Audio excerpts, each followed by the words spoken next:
এইটো থেতালি ল'লোঁ, টাৱাখনত সেকি এতিয়া এয়া বাকলিটো গুচাই দিছোঁ। এনেকৈ বাকলিটো আগটো দি মোহাৰি দিলে ধুনীয়াকৈ ঠাণ্ডা হ'লে গুচি যায়। মই অকণমান গৰম হৈ থাকোঁতে কৰিছোঁ, সেইকাৰণে অকণমান এৰাওঁতে দিগদাৰ হৈছে।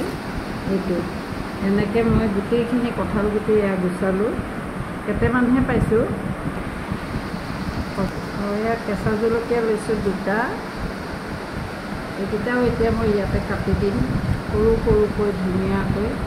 এয়া এনেকৈ যিমানে কাটিম সিমানেই মিহিকৈ কাটিলে ভাল লাগে আৰু মিলি যাব লাগে হেৰিত খাদ্যৰ লগত, তেতিয়া বেছি ভাল হয় আৰু।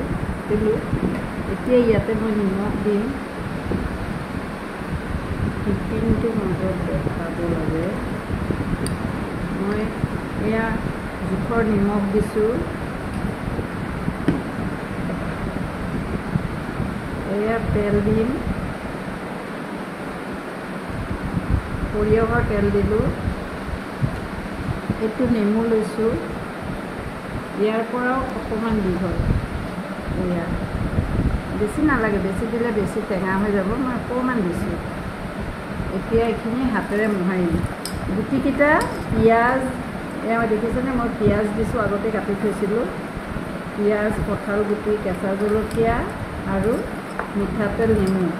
গুটিকেইটা সিজিছে, মই ভাঙা নাই। আজি এনেকৈ বতৰটো ডাৱৰীয়া, চুবাই খাম, সেইকাৰণে বতৰটো বহুত বৰষুণ দি আছে, খাবলৈ বৰ সোৱাদ দেই এইটো।